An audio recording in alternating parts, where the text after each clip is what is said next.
নমস্কাৰ, মই প্ৰণৱজ্যোতি শইকীয়া।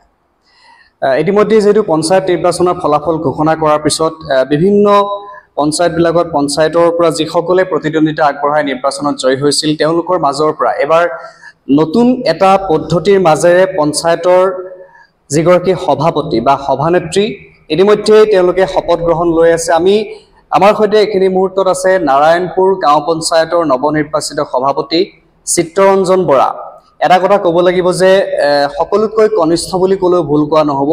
এগৰাকী 30 বছৰতকৈ কম হৈছে চিত্ৰৰঞ্জন বৰাই এইবাৰ পঞ্চায়ত নিৰ্বাচনত প্ৰতিদ্বন্দ্বিতা আগবঢ়াইছিলে। তেওঁৰ এগেইনষ্টত দুগৰাকী প্ৰতিদ্বন্দ্বী আছিলে, দুগৰাকী প্ৰতিদ্বন্দ্বী আছিলে আৰু নাৰায়ণপুৰৰ যি 1 নম্বৰ ৱাৰ্ড আছে চৰাইদনলি গাঁৱৰ 1 নম্বৰ ৱাৰ্ডৰ পৰা তেওঁ প্ৰতিদ্বন্দ্বিতা আগবঢ়াইছিলে। ইতিমধ্যেই বিপুল ভোটত তেওঁ জয়লাভ কৰিছে আৰু যোৱাকালি তেওঁ আনুষ্ঠানিকভাৱে নাৰায়ণপুৰ গাঁও পঞ্চায়তৰ সভাপতিৰ ৰূপে দায়িত্ব গ্ৰহণ কৰিছে। আমাৰ সৈতে চিত্ৰৰঞ্জন বৰা আছে। মই পোনপ্ৰথমতে আপোনালৈ শুভেচ্ছা আৰু অভিনন্দন জনাইছোঁ আমাৰ ফালৰ পৰা। গতিকে প্ৰথম প্ৰতিক্ৰিয়া কি হ'ব, কেনেধৰণে আপুনি নিৰ্বাচনত প্ৰতিদ্বন্দ্বিতা আগবঢ়াইছিলে, তাৰ পৰা আহি ফলাফল ঘোষণা কৰাৰ পিছত কালি যি আনুষ্ঠানিক দায়িত্ব ল'লে সবিশেষ?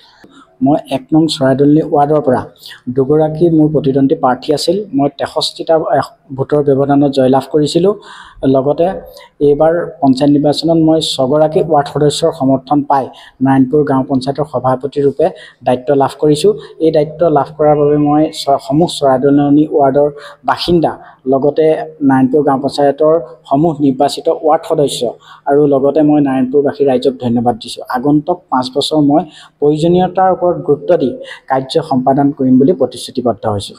মই পুনৰবাৰ আপোনাৰ ওচৰলৈ আহিছোঁ। যিহেতু এইবাৰ পঞ্চায়ত নিৰ্বাচনৰ যিটো প্ৰক্ৰিয়া, পূৰ্বতে পঞ্চায়তৰ সভাপতি হিচাপে নিৰ্বাচন খেলিব লাগে, এইবাৰ কিন্তু সম্পূৰ্ণ এটা নতুন আৰু ব্যতিক্ৰমভাৱে পঞ্চায়ত নিৰ্বাচনৰ যিটো প্ৰক্ৰিয়া সেয়া সুচাৰুৰূপে পালন কৰা হৈছে। যিহেতু আমি দেখা পাইছোঁ যে ৱাৰ্ড সদস্যসকলৰ মাজৰ পৰা পঞ্চায়তৰ যিগৰাকী সভাপতি নিৰ্বাচন কৰা হৈছে। গতিকে আপুনি প্ৰত্যাহ্বানৰ সন্মুখীন হৈছিলে নেকি এই ক্ষেত্ৰত? প্ৰত্যাহ্বানৰ সন্মুখীন হোৱা নাই। মোক 6গৰাকী ৱাৰ্ড সদস্যই সমৰ্থন কৰিছে। তেওঁলোকৰ সমৰ্থন লৈ মই সভাপতি ৰূপে কাৰ্যনিৰ্বাহ কৰিবলৈ আগবাঢ়িছোঁ। এতিয়া মই আপোনাৰ ওচৰলৈ আহিছোঁ। নাৰায়ণপুৰ পঞ্চায়তৰ অন্তৰ্গত যিসমূহ ৱাৰ্ড আছে আপুনি পূৰ্বতেও দেখিছে, এতিয়াও দেখি আছে। গতিকে ৰাইজৰ মাজত কেনেকুৱা ধৰণৰ সমস্যাসমূহ আপুনি পূৰ্বৰ পৰা দেখি আহিছে বা আপুনি নতুনকৈ দায়িত্ব লোৱাৰ পিছত ৰাইজৰ কাৰণে, সমাজৰ কাৰণে কোনবোৰ বিষয়ৰ ওপৰত আপুনি কাম কৰি যাম বুলি আপুনি প্ৰতিশ্ৰুতিবদ্ধ? পঞ্চায়ত এটা প্ৰক্ৰিয়াৰ মাজেৰে চলে। পঞ্চায়তত গাঁও সভাই এক উচ্চ সদনৰ ভূমিকা পালন কৰে। গতিকে গাঁও সভাত ৰাইজে যিসমূহ সমস্যা আঙুলিয়াই দিব, সেই সমস্যাসমূহ খচৰা প্ৰস্তুত হ'ব আৰু সেই ৰূপে কাৰ্যসমূহ সম্পাদন কৰা হ'ব। এগৰাকী সভাপতিয়ে আমুকেই কাম কৰিম বুলি কোৱাটো উচিত নহয়, যিহেতু গাঁও সভাই এক উচ্চ সদনৰ ভূমিকা পালন কৰি আহিছে।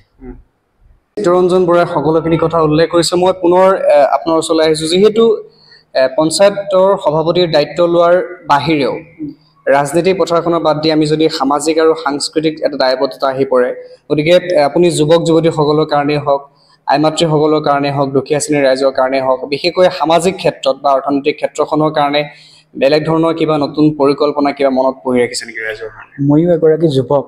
সেই গতিকে যিসকল যুৱকৰ ক্ৰীড়াৰ ক্ষেত্ৰতে হওক, অন্যান্য সমস্যাসমূহ মই সমাধান কৰিবলৈ সম্পূৰ্ণৰূপে চেষ্টা কৰিম।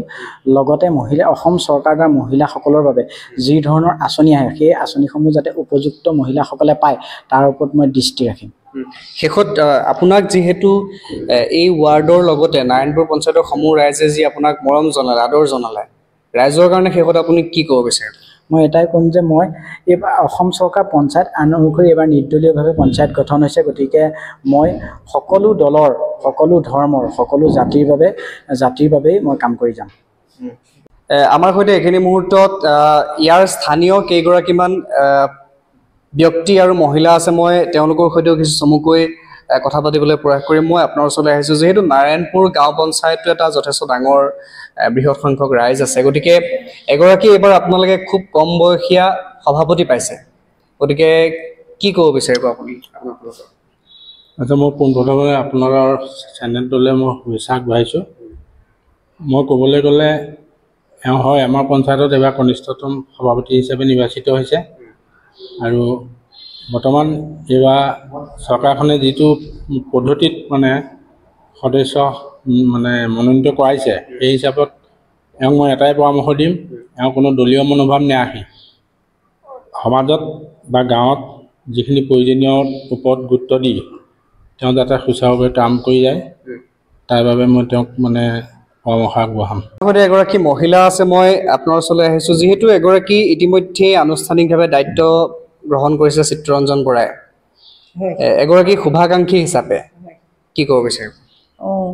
তেওঁ জানিব পৰা মতে তেওঁৱেই কনিষ্ঠতম প্ৰেচিডেণ্ট হৈছে, সভাপতি। গতিকে তেওঁক আমি এটাই পৰামৰ্শ দিওঁ, তেওঁ যিখিনি কাম কৰি যায় ৰাইজৰ হকে কৰি যাওক, ৰাইজৰ হৈ কামখিনি কৰাটো আমি বিচাৰোঁ। আমি সেইটোকে তেওঁক আশীৰ্বাদ কৰিছোঁ যে তেওঁ ৰাইজৰ উদ্ধত নহৈ ৰাইজৰ তলতহে যাতে থাকে। ৰাইজেহে তেওঁক ৰজা বনাইছে, যে নিজে কেতিয়াও ৰজা হ'ব নোৱাৰে। তেওঁ ৰাইজৰ মতৰ বিৰুদ্ধে যাতে তেওঁ নাযায়, আমি তেওঁক সেইটোৱে পৰামৰ্শ দিম। আমাৰ সৈতে আৰু এগৰাকী ব্যক্তি আছে, মই আপোনাৰ ওচৰলৈ আহিছোঁ। এইবাৰ যথেষ্ট কম বয়সীয়া এগৰাকী পঞ্চায়তৰ সভাপতি আপোনালোকে লাভ কৰিছে, কেনেকুৱা অনুভৱ? খুব সুন্দৰ হৈছে।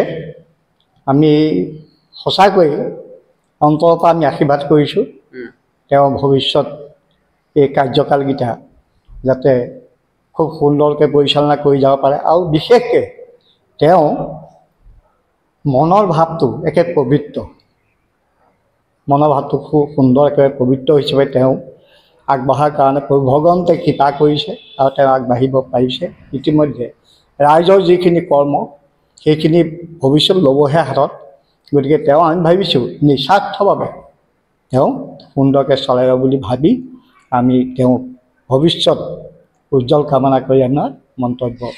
নিশ্চিতভাৱে এনেধৰণে জ্যেষ্ঠৰ পৰা কনিষ্ঠসকলে চিত্তৰঞ্জন বৰাক তেওঁ যি নতুনকৈ দায়িত্বভাৰ গ্ৰহণ কৰিছে, ইতিমধ্যে এটা কথা আমি কেইবাবাৰো উল্লেখ কৰিছোঁ যে সকলোতকৈ কম বয়সৰ এগৰাকী যুৱকে নাৰায়ণপুৰ গাঁও পঞ্চায়তৰ সভাপতিৰ দায়িত্ব লাভ কৰিছে। তাৰ কাৰণে আচলতে সকলোৱে শুভেচ্ছা জনাইছে, তেওঁক অভিনন্দন জনাইছে, আৰু আগন্তুক দিনত ৰাইজৰ কাৰণে কাম কৰি যাম বুলি চিত্তৰঞ্জন বৰাই ইতিমধ্যে প্ৰতিশ্ৰুতি প্ৰদান কৰিছে। আৰু সকলো ৰাইজে তেওঁক আহি শুভেচ্ছা আৰু অভিনন্দন জনাই তেওঁক যি নতুনকৈ কাম কৰিবলৈ তেওঁক কিছু প্ৰেৰণা যোগাইছে।